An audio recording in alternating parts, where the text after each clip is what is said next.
nous sommes chez Tantari, et qui est quand même la fée majuscule, tu vois, de la Franche-Comté. Alors c'est vrai que les gens pensent souvent à la vouivre, ou on devrait dire plutôt les vouivres, parce qu'elles sont très nombreuses, il y en a un peu partout. Et Tantari elle-même, il lui arrive de se changer en vouivre. Mais pas à Blamont où nous sommes.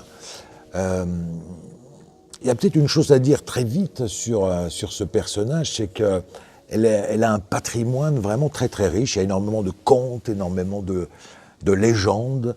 Il y a aussi des rituels, il y a du folklore, et il y a des sites, donc des preuves de sa réalité.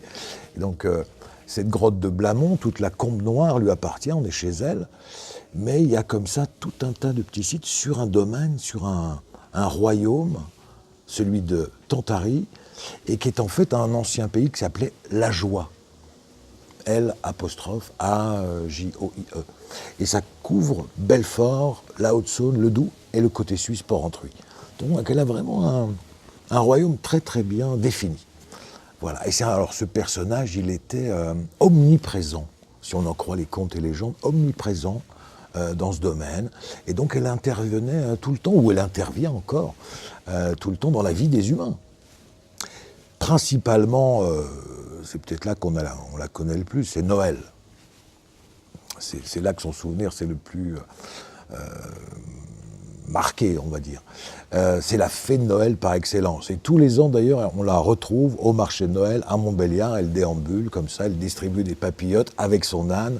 C'est comme ça.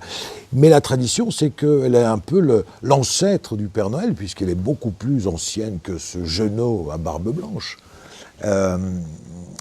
Les enfants devaient déposer sur le bord de la fenêtre un verre de lait pour la fée et une botte de foin pour son âne. Et Tantari passait dans la nuit, on entendait sa clochette, parce que ça, elle n'a pas de baguette magique, hein, mais elle a une clochette. Et quand on entend la clochette de Tantari, c'est qu'il ne faut pas regarder à la fenêtre.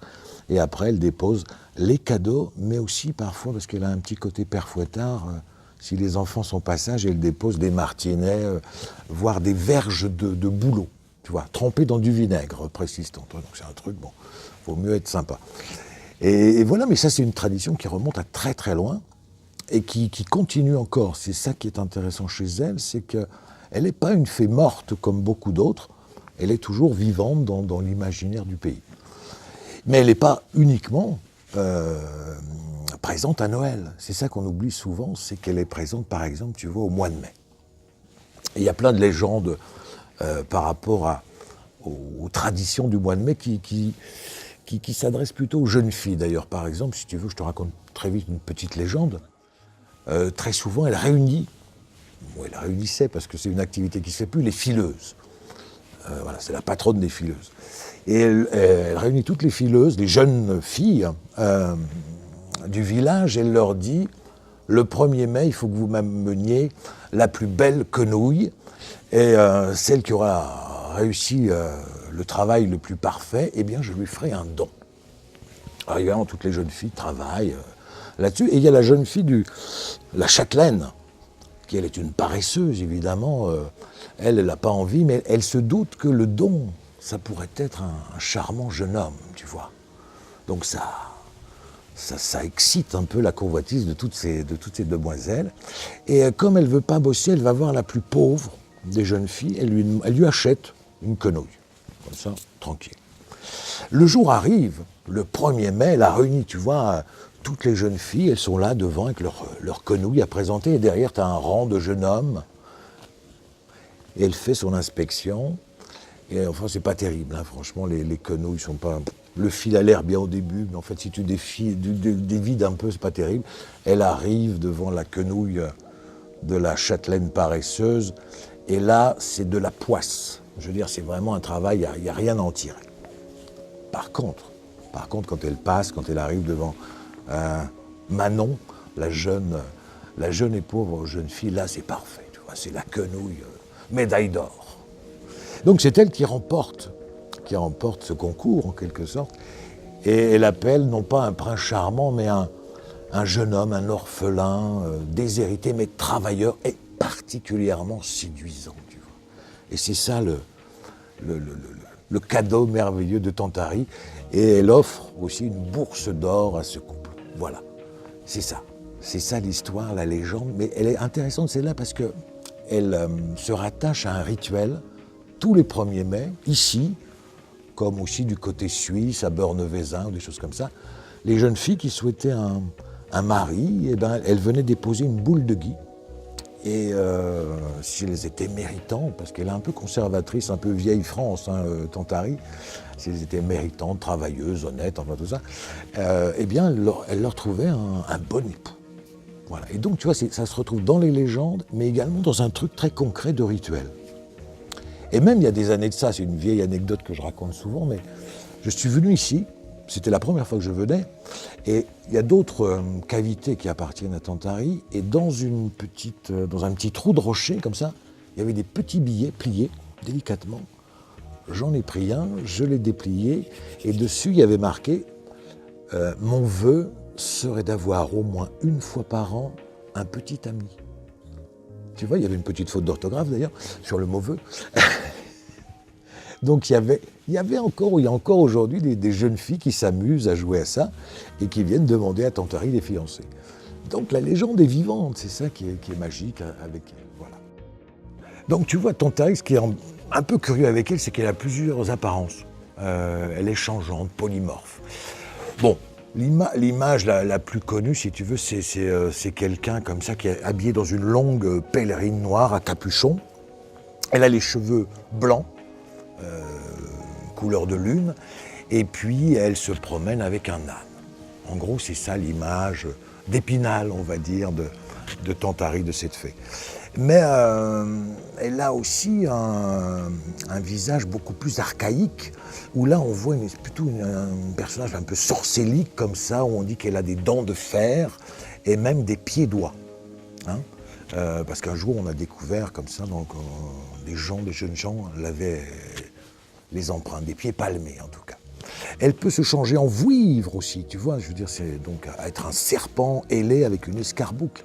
Elle peut également se changer en mendiante suivant les besoins. Mais l'image qu'on trouve à Montbéliard, c'est plutôt l'image d'un personnage un peu qui est en costume de paysanne folklorique. Et donc une paysanne qui porte un bonnet, ce qu'on appelle un diéry, qui est un joli bonnet en velours avec des petites perles et qui est brodé. Et donc c'est l'image qu'on trouve par exemple quand elle est incarnée sur le marché de Noël. Voilà. Et il y en a d'autres encore, mais il faut garder plutôt l'image de cette dame en pèlerine à capuchon et un âne parce qu'elle ressemble beaucoup à une déesse celtique qui s'appelait Epona. Et il est bien possible que Tantari soit un avatar d'Epona. Dans un petit village tout à côté qui s'appelle Villars-les-Blamont, c'est vraiment à 2 pas, on raconte, parce que c'était son habitude à cette fée d'aller déguisée en mendiante, visiter les villageois. Toi, elle toquait à la porte pour voir s'ils étaient hospitaliers, s'ils savaient. Voilà. C'était important pour elle que les gens qui habitent son royaume soient sympathiques. Et un jour, elle va donc à Villars-les-Blamont. Elle frappe à la porte d'une maison plutôt luxueuse. C'est une couturière assez riche. Et celle-là, elle l'envoie balader. Tu vois, elle lui dit non mais oh, au lieu de mendier, tu ferais mieux de bosser. Enfin voilà. Elle continue son chemin, Tantari, elle va dans une autre petite maisonnette et là, elle est extrêmement bien accueillie. Tu vois, je ne sais pas quel métier elle faisait, mais enfin, elle lui offre une place près du feu, enfin, je veux dire, elle lui offre un bol de soupe, enfin tout. Et vers minuit, elle s'en va, Tantari, et elle lui dit, écoute, demain matin, la première chose que tu feras, tu le feras toute la journée. La nuit passe, le lendemain, la femme se réveille et la première chose qu'elle fait, elle va secouer son poirier, c'était pas un poirier. Et là, toute la journée, des poires délicieuses, dorées, tombent, si bien qu'après, il y en a des charrettes, il y en a partout, elle va les vendre au marché, elle en tire un bénéfice qui lui permet de vivre bien mieux qu'avant. La nouvelle fait le tour du village, évidemment, de maison en maison, on apprend qu'il y a eu ce prodige. Et un soir, et donc la fameuse couturière qui avait repoussé Tantari l'apprend aussi. Et un soir, Tantari revient frapper à cette maison de la couturière, et là, hypocrisie, mais elle l'accueille bien. Tu vois, elle est aux petits soins, la couturière. Et donc pareil, Tantari lui dit, la première chose que tu feras demain matin, tu le feras toute la journée. Elle est super contente, elle pense l'avoir eue, la fée. Hein, elle se croit plus maligne que la fée, c'est un tort. Parce qu'elle se dit, moi, je ne vais pas aller secouer un poirier, tu penses. Elle sort son sac d'or, puis elle va dire, moi, demain matin, je vais compter mes pièces d'or. Et là, tac, tac, tac, tac, tac, tac. Elle dort, mais elle a un sommeil agité, elle est tellement excitée par tout ça. Elle se réveille le lendemain matin, mais manque de chance, manque de bol, tu vois, elle est prise d'une envie pressante. Et elle va dans le verger, et voilà, elle fait ce qu'elle a à faire, mais seulement c'est la première chose, et donc elle a en quelque sorte uriné toute la journée. Ce qui a formé d'abord des petites rigoles, ça a formé un ruisseau qui a attaqué les fondations de sa maison, qui s'est écroulé, qui est en ruine. La femme est devenue pauvre, elle a fini sa vie en mendiant. Voilà. Et c'est donc, d'après cette légende, l'origine du ruisseau de Villars-les-Blamont. Hein, c'est Tantari qui a créé un peu par l'intermédiaire de cette couturière ce ruisseau qui coule toujours de nos jours. Marrant.